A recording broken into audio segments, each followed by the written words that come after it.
మంగళగిరి బాపనయ్య నగర్లోని షేక్ జిలానీ నివాసంలో విద్యుత్ షార్ట్ సర్క్యూట్తో అగ్ని ప్రమాదం సంభవించింది. దీంతో ప్రక్కన ఉన్న మరో 5 నివాస గృహాలకు మంటలు వ్యాపించి ప్రమాదం సంభవించింది. ఈ సందర్భంగా బాధితులు ప్రమాద కారణాలను వివరించారు.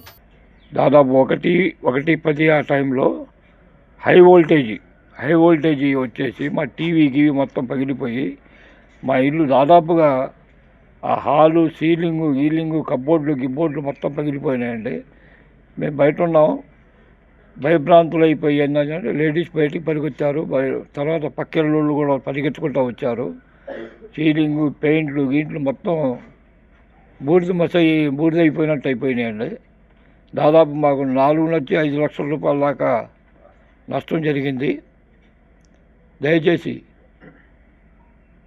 ఈ యొక్క విషయాన్ని ప్రభుత్వం వారు గమనించాల్సిందిగా కోరుచున్నామండి.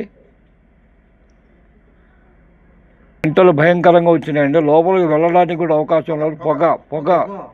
పొగ కమ్మేసిందండి. బాగా లోపలికి వెళ్ళడానికి కూడా అవకాశం లేదు. దాంట్లోనే పక్కన మా చుట్టుపక్కల వాళ్ళు మొత్తం పాపం అందరూ సహకరించి మాకు అందరూ వచ్చేసి మమ్మల్ని బయటికి లాగి ఆ స్విచ్ మెయిన్ ఆఫ్ చేయడం అలాంటివి చేశారండి. అవి మేము ఇద్దరేనండి ఉండేది.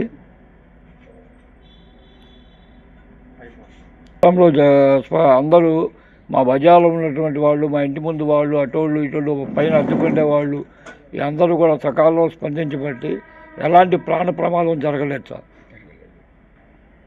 సరిగ్గా 1:10 మంటలు పెద్దగా రావడం వల్ల మేము మా పక్కనే ఉన్నాము. పక్కన నుంచి పరిగెత్తుకొని వచ్చేసేటప్పటికల్లా అసలు ఎంతో భయంకరంగా మంటలు, దట్టమైన పొగ, బ్లాక్ స్మోక్ బాగా వచ్చేటప్పటికల్లా ఇంకా అందరూ బయటకు వచ్చేసామండి. బకెట్ల నీళ్ళతో ఆపితే స్విచ్లన్నీ ఆపేసేసిన తర్వాత కంట్రోల్లో కొద్దిగా వచ్చిందండి. ప్రాణహాని దాదాపు 4.5 లక్షలు అండి. ఫ్రిడ్జ్ బర్న్ అయింది.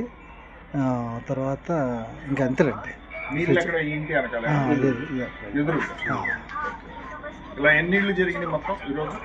ఈరోజు దగ్గర ఒక 5-6 ఇళ్లలో జరిగిందండి.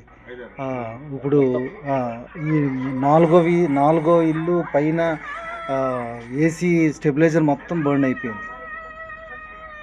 మా ఇంట్లో వచ్చేసి ఫ్యాన్ ఒకటి కాలిపోయింది సార్.